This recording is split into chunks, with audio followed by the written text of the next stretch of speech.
Bismillahirrahmanirrahim. Assalamualaikum warahmatullahi wabarakatuh. Alhamdulillahi rabbil alamin. Wassalatu wassalamu ala rasulillahil karim. Sayyidina Muhammadin wa ala alihi wa sahbihi wa dhurriyyatihi wa ummatihi ila yaumiddin. Wa ba'du. Saudara-saudariku dimanapun Anda berada, kembali kami menyapa, mendoakan kita semua. Masya Allah, tak terasa perjalanan spiritual kita mengisi ibadah di bulan suci ini telah sampai di hari ke-19.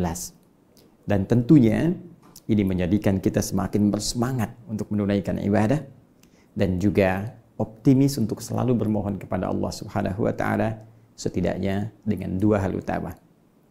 Satu, kita tentunya selalu termotivasi untuk bermohon kepada Allah agar Allah berkenan menerima seluruh amal ibadah yang telah kita tunaikan dari awal Ramadan sampai dengan hari ke-19 ini dengan penerimaan terbaik insya Allah. Dan yang kedua, ini tidak kalah penting untuk bermohon kepada Allah Subhanahu wa Ta'ala agar Allah berkenan mengampuni seluruh dosa-dosa kita dari mulai kita balik hingga saat ini. Dan semoga dengan itu semua rahmat Allah diturunkan kepada kita, hidup dalam keadaan yang nyaman dan baik, serta pulang dalam keadaan tenang dan meraih status terhormat saat kembali kepada Allah Subhanahu wa Ta'ala. Di antara ikhtiar kita untuk mewujudkan itu, kita akan coba lanjutkan bahasan kita dengan meraih satu momentum kemuliaan yang hanya hadir di satu malam di bulan Ramadan. Untuk itulah saat ini kita akan mencoba mengkaji, membahas, menganalisis, dan memburu waktu malam mulia ini, yaitu malam Al-Qadar. Baik teman-teman sekalian, sebelumnya saya ingin mencoba mengingatkan di pertemuan yang lalu dengan merangkum secara singkat dan padat bahwa nuzul Al-Quran, turunnya Al-Quran menjadi penting untuk kita ulas karena terkait dengan dua sisi utama. Satu, terkait dengan keistimewaan Al-Quran yang langsung diisyaratkan, bahkan disebutkan spesifik oleh Allah Subhanahu wa Ta'ala dalam firman-Nya di Quran surah kedua Al-Baqarah ayat 185 itu dengan kalimat hudan syahrul ramadhan alladzi unzila fihil Quran. Dan telah tuntas saya uraikan bahkan dalam dua pertemuan yang lalu, hudan tiada lain berfungsi sebagai pedoman hidup yang tidak hanya cukup untuk dibaca, sekalipun itu berpahala, tapi lebih akan bernilai jika isinya dikeluarkan oleh kita menjadi titian dan pedoman kehidupan sesuai aktivitas yang telah kita rencanakan. Sekali lagi, dari Al-Fatihah sampai dengan An-Nas, turunkan dari semua ayat-ayat yang terletak di surah-surah mulia itu sesuai dengan aktivitas yang akan kita titi, turunkan petunjuknya, ikuti arahannya, dan kita akan rasakan perbedaan dan raihan kesuksesannya. Pun demikian, keistimewaan Al-Quran memiliki korelasi yang sangat erat dengan malam Al-Qadar yang penuh dengan rahasia. Ada banyak rahasia yang terkait dengan malam Al-Qadar yang diantara rahasia terbesarnya adalah terkait dengan alur kehidupan kita, masiratul hayat yang telah ditetapkan oleh Allah Subhanahu wa Ta'ala dengan pengetahuan Allah yang sangat sempurna, baik sebelum itu dialami, sedang dilalui, ataupun akan kemudian kita dapati. Allah mengetahui dan telah tuntas saya uraikan di pertemuan yang ke-18 edisi kemarin.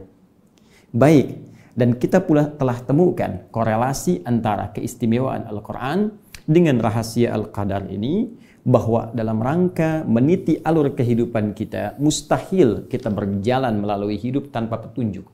Bahkan dalam hal yang simpel saja, untuk sekedar kita pergi ke tempat tujuan.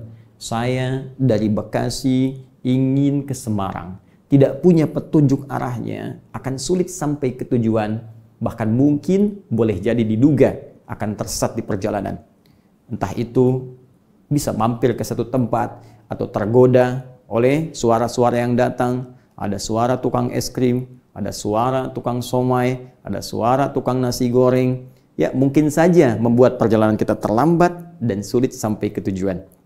Baik teman-teman sekalian, untuk itu kehidupan yang lebih kompleks, baik sebagai pribadi, sebagai suami, sebagai istri, ayah, ibu, ya, keluarga besar, karyawan dan seterusnya, kita memiliki tuntutan untuk menjalani kehidupan itu dengan penuh kemudahan. Karena itulah kita butuh pedoman, dan disinilah korelasinya lahir antara Al-Qadar dengan Al-Quran. Qadar kita telah diatur, dan hudan petunjuk Al-Quran menjadi cara terbaik untuk menjadi acuan dalam menjalani alur kehidupan ini. Rumus ini bila kita ingin turunkan dalam konteks pemberian, hudan ini sifatnya pedomannya, pemberiannya kata kerjanya disebut dengan hada. Ya, hada, sering kita katakan hadanallahu wa iyyakum. Semoga Allah memberikan hudan kepada kita dan Anda semua. Hada. Sedangkan qadar, kalau kita ingin jadikan dalam bentuk kata kerja bersifat pemberian, memberikan alur kehidupan untuk kita lalui dan memberikan peran kepada kita untuk berikhtiar dari sebagian alur hidup yang kita akan lalui, maka bahasa Arabnya kita katakan qaddara, yuqaddiru, qaddar. Antara qaddara dan hada, relasi ini dipertemukan langsung oleh Al-Quran dalam firman Allah di Quran surah Al-A'la, surah ke-87 itu. Ya. Di ayat yang ketiga. Ketika Allah berfirman, "Wallazi qaddara fahada." Wallazi qaddara, dialah Allah yang telah menetapkan alur kehidupan kita dan mengetahui jalannya, fahada, namun tidak membiarkan kita tersesat menjalaninya, namun memberikan pedoman kehidupan untuk mudah kita menjalani alur kehidupan yang kita titi, yaitu lewat Al-Quranul Karim. Nah, ada yang lebih menarik dari sini untuk kita kaji dalam pertemuan edisi ke-19 ini, yaitu turunan dari keistimewaan Al-Qadar yang tidak hanya mengandung rahasia yang telah kita uraikan korelasinya dengan Al-Quran di pertemuan yang lalu. Bila kita ingin mencoba turunkan beberapa keistimewaan malam Al-Qadar sehingga menjadi seperti yang kita lihat, ternyata tidak hanya ada korelasi dengan Al-Quran yang sangat indah menjadi pedoman dari inti kehidupan, tapi juga melahirkan keistimewaan yang hanya ditemukan di satu malam ini. Jadi kalau Anda cari di malam-malam lain selain Ramadan, teman-teman sekalian, maka kita tidak akan pernah mendapatinya dan mustahil akan menemukannya. Nah, karena itu, mari kita lihat di antara keistimewaannya, Allah menjanjikan pahala yang sangat melimpah. Bahkan dalam konteks ini, langsung diturunkan satu surah, di surah 97 itu, yang kemarin kita tuntaskan. Di ayat, teman-teman sekalian, yang keduanya, ketika Allah katakan, ayat pertama, Inna anzalnahu fi lailatul qadar. Wa ma adraka ma lailatul qadar. Di ayat keduanya Allah mengajak kita untuk mencari pengetahuan, menantang kita. Tahukah engkau apa keistimewaan malam Al-Qadar itu? Maka diteruskan ayat selanjutnya, Lailatul Qadri khairum min alfi syahr. Masya Allah, di malam Al-Qadar itu Allah berikan limpahan pahala yang luar biasa, lebih daripada 1000 bulan. Kemarin saya tuntaskan setidaknya senilai dengan kurang lebih 83 tahun. Baca Al-Quran senilai 83 tahun. Ya, salat senilai 83 tahun. Setidaknya demikian. Demikian pula kita dapati peluang dosa diampuni.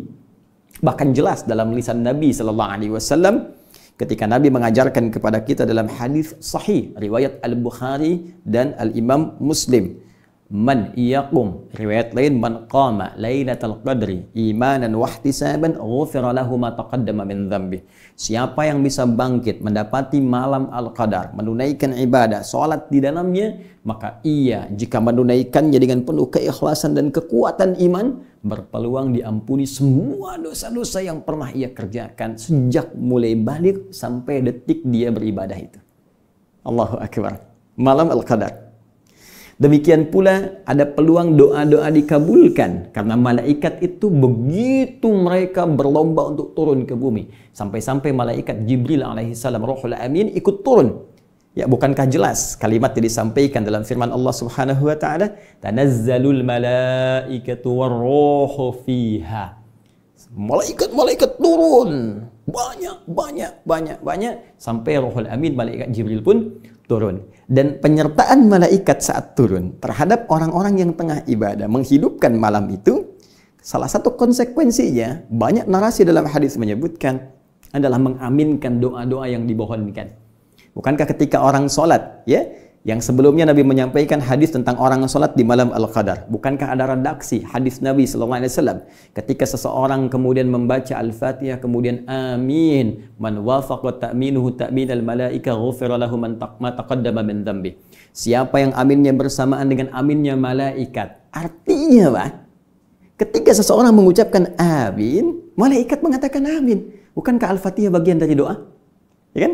Di hadis yang lain, ketika Nabi menyampaikan tentang keutamaan Al-Fatihah, sampai berkata dalam hadis qudsi, ya qala Allahu jalla wa ala, ya qasamtu shalah baini wa baina abdi, saya bagi salat itu dua bagian antara hak aku dan hak hambaku, kewajibanku dan kewajiban hambaku, wali abdi ma sa'al. Kalau hambaku benar dalam menunaikan inti salatnya ini, ya apapun yang ia minta aku kabulkan. Apa redaksi selanjutnya? Idza qala al-'abdu alhamdulillahi rabbil alamin. Sampai ke iyyaka na'budu wa iyyaka nasta'in.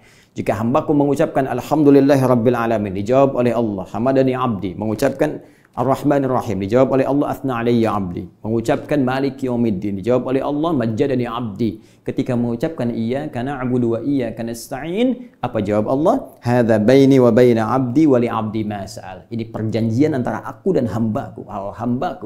Kalau hambaku benar sampai bacaan ini salatnya, apapun yang dia minta aku akan kabulkan. Saat dia mengucapkan amin, malaikat amin, bonus dapat. Ya, Anda berdoa, samping malaikat, Anda berdoa, kata malaikat amin, amin, amin, amin. Peluang banyak bisa diraih dan kesempatan ini tidak akan terulang. Hadir ketentraman, jelas, nasnya langsung dari Al-Quran, di penutup surah Al-Qadar. Salam. Ya, salamun hiya matla'il fajr. Salam. Malam itu penuh dengan ketentraman, penuh dengan kedamaian.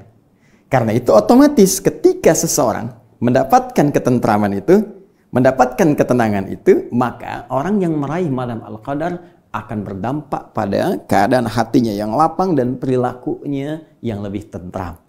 Akan terlihat nanti esoknya tenang, nyaman, lebih tentram, ya, lebih nyaman, tindakan-tindakannya ada perubahan, Masya Allah.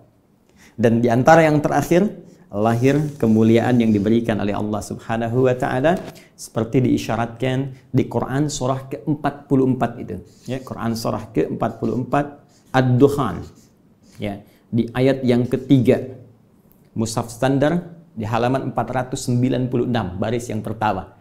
Inna anzalnahu fi lailatin mubarakah.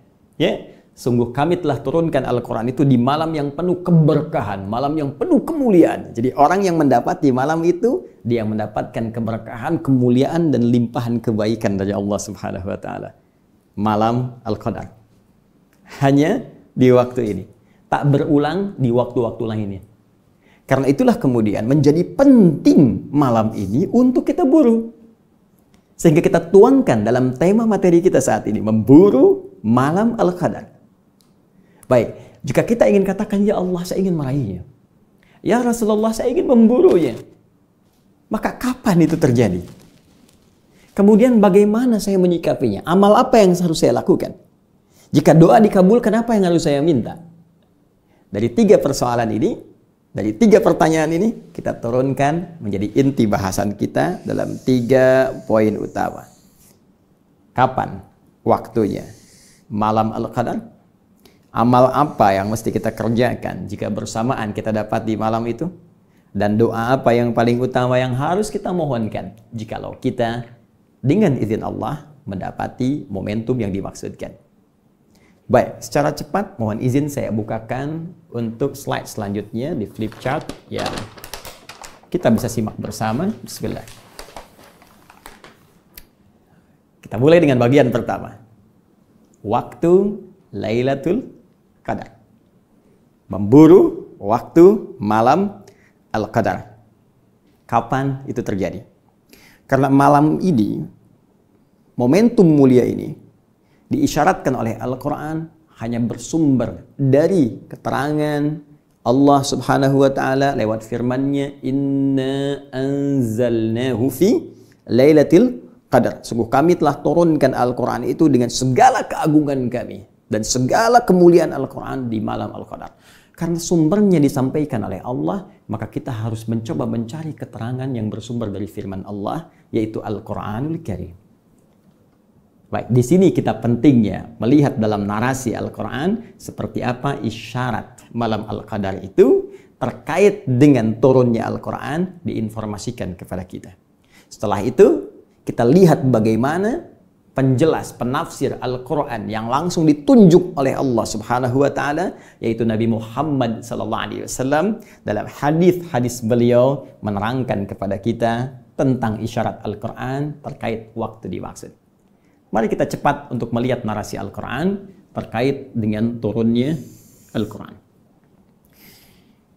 Teman-teman sekalian, malam Al-Qadar dikaitkan erat oleh Allah Subhanahu wa Ta'ala dengan peristiwa turunnya Al-Quran. Ketika Al-Quran diturunkan bersamaan dengan malam Al-Qadar. Sedangkan redaksi turunnya Al-Quran itu setidaknya diungkapkan oleh Al-Quran dengan dua diksi utama. Satu, menggunakan kata anzala ini. Yang kedua, menggunakan kata nazzala yang ini.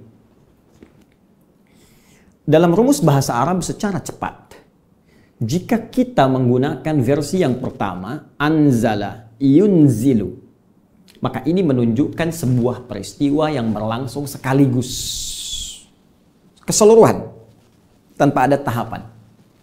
Sebaliknya, jika kita gunakan kalimat nazzala yunazzilu menggunakan tasydid, maka ini menunjuk proses yang bertahap, munajjaman, tadarrujan, ya. Baik, sebuah proses jika dikaitkan dengan turunnya Al-Quran, bila kita gunakan redaksi yang pertama, ini menunjuk Quran isyaratnya diturunkan secara sekaligus, secara langsung. Jika kita menunjuk pada redaksi yang kedua, nazzala, maka ini menunjuk turunnya Al-Quran secara bertahap, berproses. Dan ulama sepakat bahwa tahapan penurunan Al-Quran yang berlangsung secara berproses itu, itulah tahapan yang diturunkan kepada Nabi Muhammad SAW. Sejak mulai periode Iqra berlangsung di Gua Hira itu, ya, pada tanggal 21 Ramadan. Ya, Syekh Safiyur Rahman Al-Mubarakfuri, ya, dalam kitabnya Ar-Rahiqul Makhtum menghimpun dengan sangat indah keterangan ini. Kata beliau, proses terjadinya turun wahyu kepada Nabi Muhammad SAW secara bertahap diawali dalam usia beliau 40 tahun, ya, kemudian 6 bulan, kemudian 12 hari. Ini dalam perhitungan Hijriyah. Nah, ini menarik sekali karena nanti di hadis riwayat Muslim, ya, nomor hadis 2263 disebutkan bahwa Nabi SAW mengalami pendahuluan untuk proses penerimaan wahyu pertama melalui mimpi yang benar, ya, ar-ru'ya as-sadiqah, ar-ru'ya as-salihah, mimpi yang nyata, yang benar, yang dibimbing oleh Allah Subhanahu wa Ta'ala. Bahkan itu berupa dari tanda kenabian. Ya, ar-ru'ya as-sadiqah juz'un min sittatin wa arba'ina juz'an minan nubuwah. Ya, di hadis Muslim nomor hadis 2263 disebutkan langsung oleh Nabi SAW, mimpi yang benar itu bagi para nabi adalah satu di antara 46 tanda kenabian. Ya, karena itu Nabi Yusuf kan pernah bermimpi, ya kan? Nabi Ibrahim bermimpi menyembelih putranya Ismail alaihissalam. Nabi Yusuf melihat, ya kan, matahari, bulan, dan 11 bintang sujud hormat di hadapannya. Bermula dari mimpi, tanda kenabian. Demikian karena itu bagian dari tanda kenabian, maka Nabi Muhammad pun SAW, penghulu para nabi, pemimpin para rasul, mengalami itu pula. Dan itu berlangsung selama 6 bulan. Masya Allah. Jadi tepat sekali, 6 bulan itu diawali pendahuluan, kemudian dalam usia 40 tahun setelah periode ini, beliau menerima wahyu pertama. Dalam perhitungan kalender Masehi, usianya 39 tahun, 3 bulan, 20 hari.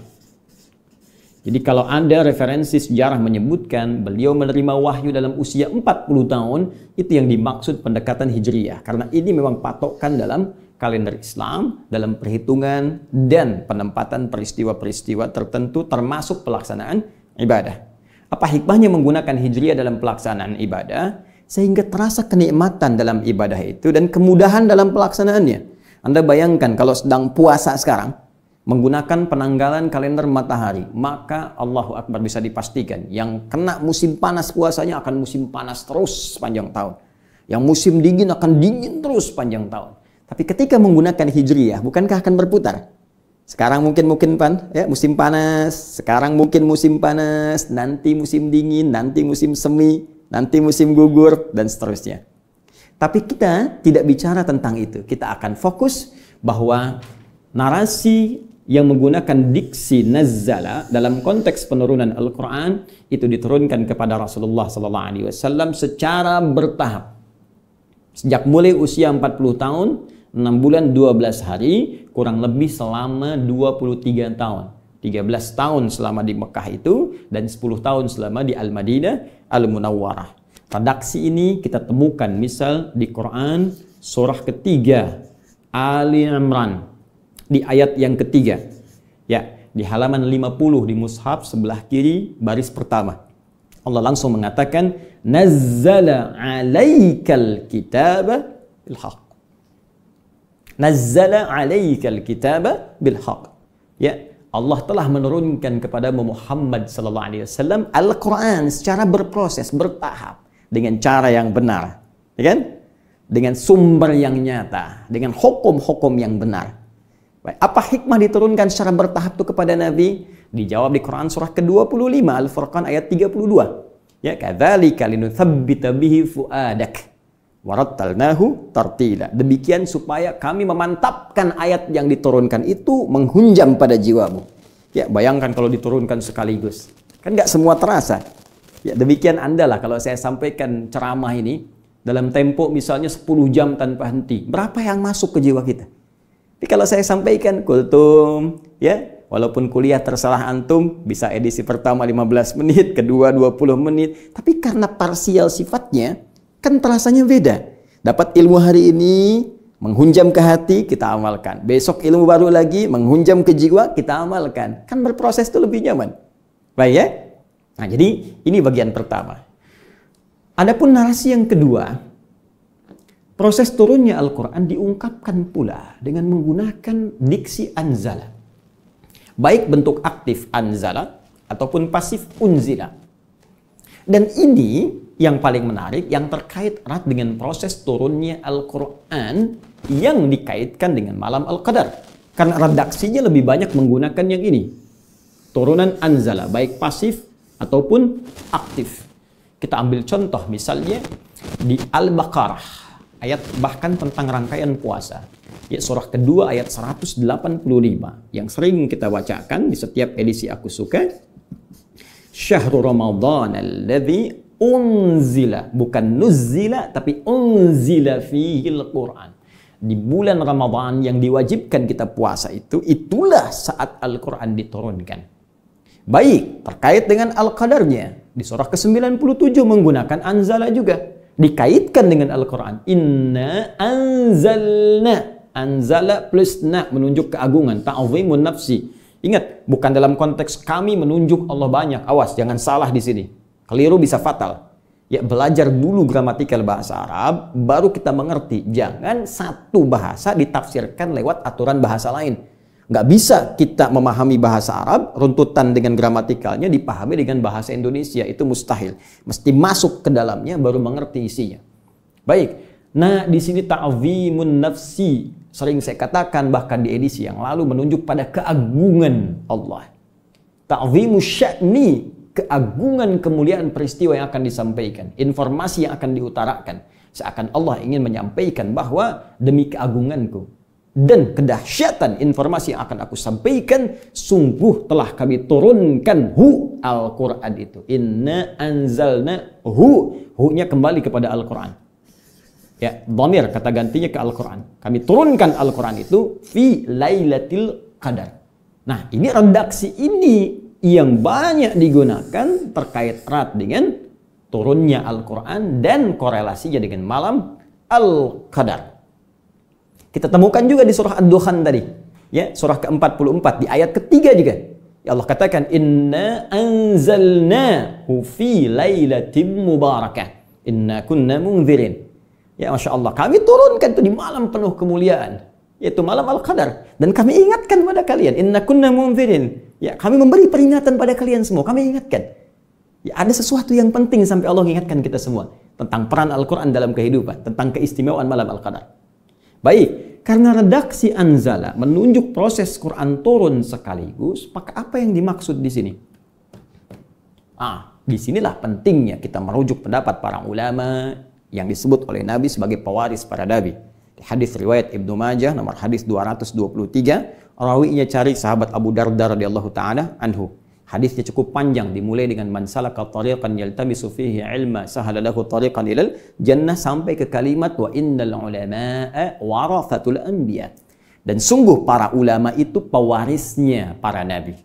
Wa innal anbiya lam yurithu dirhaman wala dinaran walakinnahum awrathul ilma atau warathul ilma. Dan para nabi tidak pernah mewariskan dirham dan dinar, tapi mewariskan pengetahuan. Karena itu penting kita melacak pengetahuan dari para ulama yang bahkan sanadnya tersambung pada Rasulullah SAW.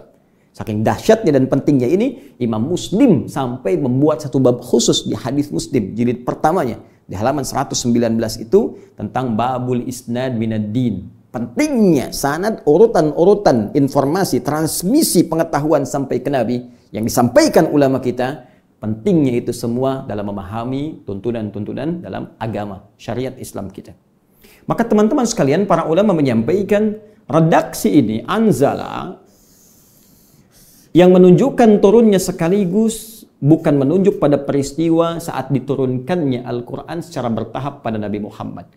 Walaupun itu diketahui tanggal 21 Ramadan tadi yang saya utarakan, ya, 21 Ramadan di hari Senin. Ya, jadi ini turun hari Senin peristiwanya 21 Ramadan.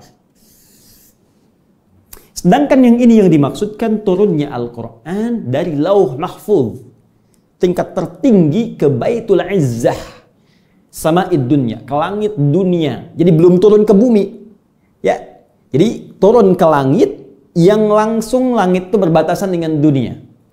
Belum turun, ya, belum sampai ke buminya. Kalau kita urutkan nanti keterangan-keterangan dalam Al-Quran dan hadis, ada berlapis-lapis ke langit, ya, menuju sampai ke arsy yang paling tinggi.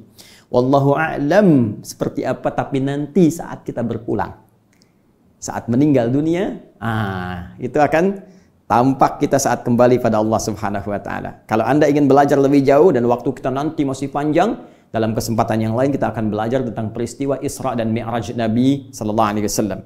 Bagaimana di langit pertama bertemu dengan Nabi Adam alaihissalam, langit kedua, langit ketiga, sampai di langit ketujuh, kemudian menerima perintah dari Allah Subhanahu wa Ta'ala. Jadi dari Lauh Mahfuz sampai ke Baitul Izzah.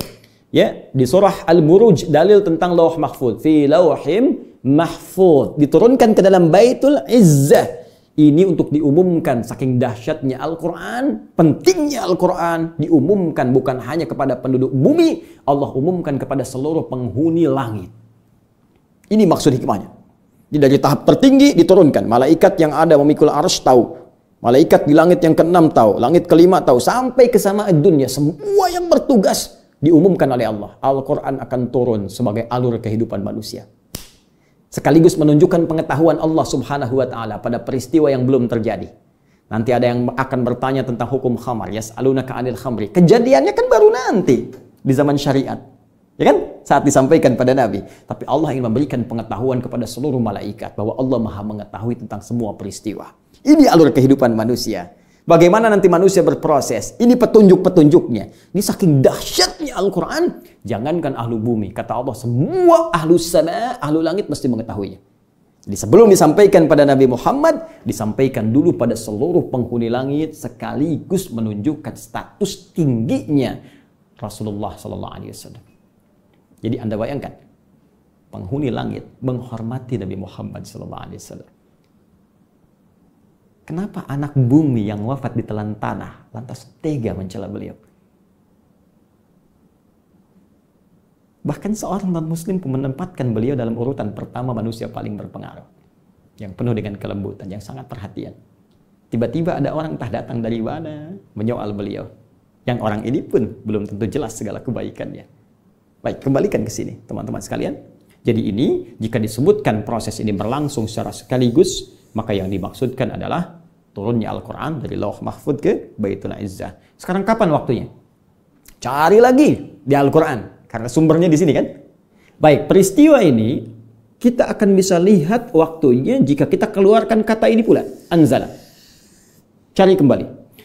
Kita temukan di antara yang paling spesifik, dan ini pendapat sementara ulama pula, ada di Quran surah ke-8, Al-Anfal.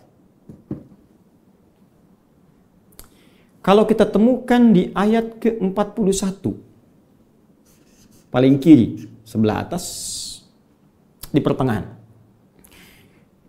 Di halaman 182. Baris yang ketiga. Allah berfirman, "Wa ma anzalna ala abdina yaumal furqani yaumal taqal jam'an." Allahu akbar. "Wa ma anzalna", dan terhadap apa yang telah kami turunkan, anzala secara sekaligus. Yaumal furqani, pada hari pembeda. Yaumal taqal jam'ani, apa yang berbeda itu ketika bertemu dua pasukan yang beda. Satu pasukan iman dikomandoi Nabi Muhammad SAW. Satu pasukan ingkar dikomandoi Abu Jahal. Kapan bertemu Nabi Muhammad dan Abu Jahal dalam peperangan yang dahsyat itu? Perang Badar. Kapan terjadinya? Hari Jumat 17 Ramadan. Allahu Akbar. 17 Ramadan. La haula wala quwata illa billahil aliyil azim. Jumat. Jadi kalau kita ingin batasi peristiwa diturunkannya Al-Quran secara sekaligus dari Lauh Mahfuz ke langit dunia, Baitul Izzah, terjadinya di hari yang paling mulia, yaitu Jumat. Karena Al-Qurannya mulia, harinya mesti mulia. Di bulan yang mulia, yaitu Ramadan. Baik. Di waktu yang mulia, sehingga ditampakkan kemuliaannya. Tandanya apa? Bertemu dua pasukan. 17 Ramadan. Allahu Akbar. Ya, di tanggal 17, di bulan Ramadan, di hari Jumat. Dan kalau saya lompat sedikit, berbahagianya kita Indonesia, kita merdeka pun di hari Jumat. Di bulan Ramadan. Karena itu kita katakan di undang-undang kita tertuliskan jelas atas berkat rahmat Allah yang Maha Kuasa. Dan dengan didorongkan oleh keinginan luhur. Ya, jadi keinginan luhur itu diletakkan terakhir. Jadi semua orang pengen punya keinginan luhur untuk merdeka. Tapi rahmat Allah belum turun. Ya, berkat Allah belum turun. Begitu berkah diturunkan, rahmat turun, Ramadan dapat proklamasi. Jakarta, kapan dibebaskan oleh Fatahillah? Ya, Fathullah atau Fatahillah atau Faletehan. Membebaskannya di bulan apa? Ramadan. 22 Ramadan, teman-teman. Hari Jumat nanti. Ya, baik. Untuk Ramadan tahun ini, Jumat bertepatan. Ya, 22 Ramadan.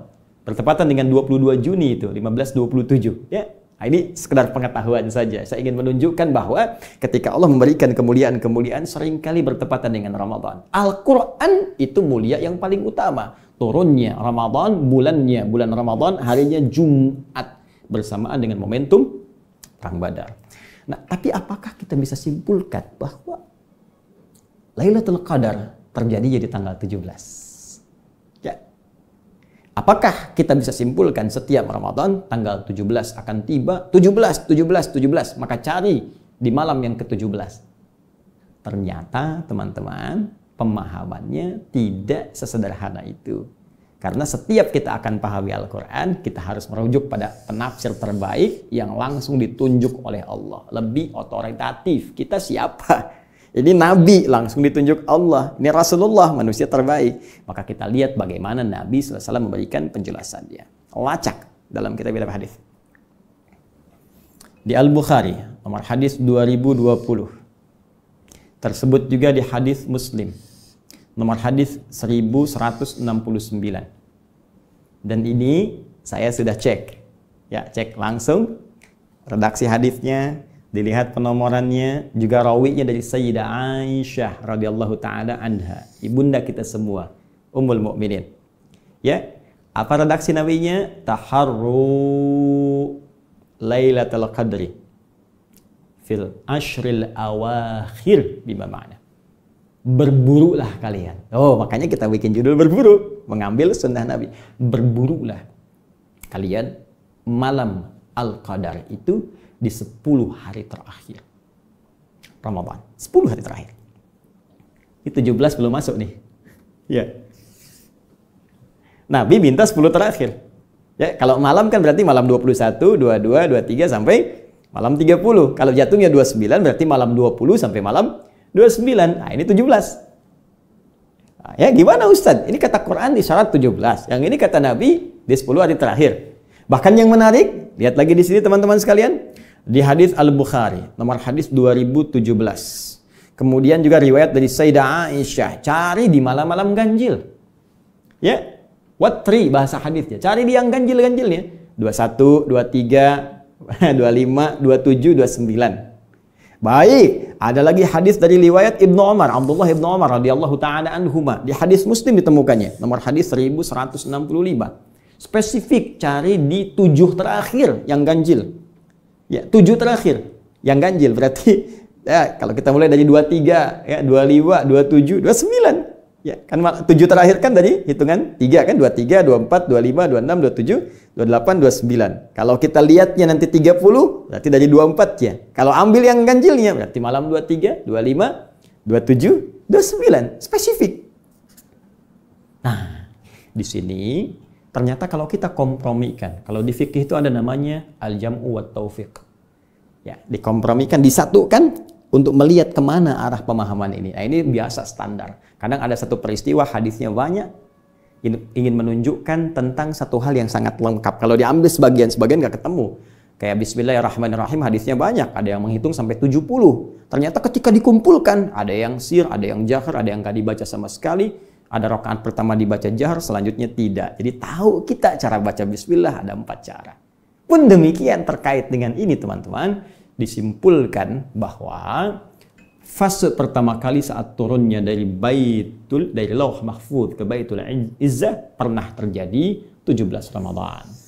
Namun setelah itu dengan kehendak Allah Subhanahu wa taala bisa kemudian di tahun-tahun berikutnya setelah peristiwa pertama ini bisa Allah gantikan. Bisa dipertukarkan, bisa di malam ke-21, bisa di malam ke-23, bisa di malam ke-25. Bahkan dalam riwayat Nabi sallallahu alaihi wasallam pernah aku ditunjukkan waktunya, diberi tandanya, cuma kemudian setelah terbangun dibuat lupa tanggalnya, hanya diberikan tanda-tandanya. Jadi kesimpulannya, ketika Nabi sallallahu alaihi wasallam memberikan gambaran seperti ini, cepat berburu. Bahkan di riwayat lain kencangkan ikat pinggangmu. Lebih semangat lagi. Ini menunjukkan memang mahal malam Al-Qadar itu. Kalau murah langsung ditunjukkan. Tapi karena mahal, semua kita diminta berusaha. Coba lihat kompetisi. Kalau hadiahnya mahal kan kompetisinya berat. Kalau cuma power bank mungkin dia ya kompetisinya ringan gitu. Tapi karena ini hadiahnya ampunan dosa, hadiahnya rahmat, pahala berlipat, dibikin mahal. Nggak ditampakkan oleh Allah, dibuat kita berlomba sekencang mungkin. Dan bukankah perlombaan semakin kuat di lap-lap terakhir?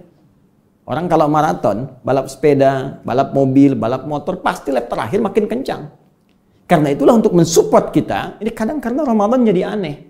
Kenapa jadi aneh? Awal-awal tuh orang makin kencang, penuh tempat ibadah, semangat. Kekinian, pertengahan, akhir, jadi seperti ilmu. Al-ilmu nurun. Ilmunya berkurang, nurun. Sekarang terjemahan cahaya dulu jadi nurun, berkurang. Ya. Ini semangat nurun untuk dimotivasi itu kata Nabi. Coba cari di 10 terakhir. Membuat kita semangat lagi. Dan Nabi kalau sudah menyampaikan petunjuk Allah, wa may yantiqu 'anil hawa in huwa illa wahyun yuha. Baik, kalau Nabi sudah memberikan isyarat, berarti langsung dari Allah infonya. Ditempatkan di akhir supaya kita lebih semangat lagi. Intinya kalau mau dapat, gampang. Ikuti isyarat Nabi secara lebih kuat di 10 hari terakhir nanti. Mulai besok atau mungkin lusa bagi sebagian tempat, kita masuk ini paling gampangnya gini. Paling gampang, setiap malamnya bangun. Kalau nggak mau ketinggalan. Itu aja.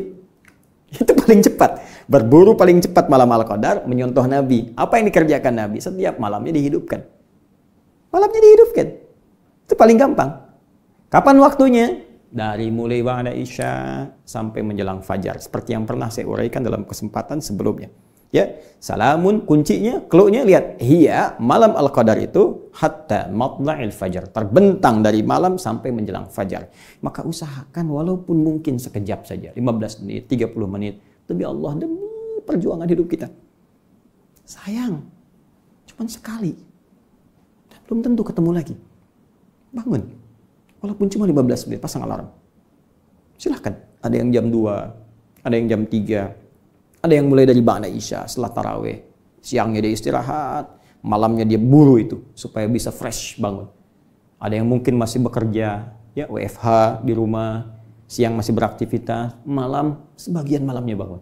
Kalau nggak bisa diambil semua, jangan tinggalkan keseluruhannya. Ambil sebagian malamnya, itu nasihat saya. Nah, jika kita sudah dapatkan itu semua, apa yang harus kita lakukan? Amalan apa yang bisa dikerjakan?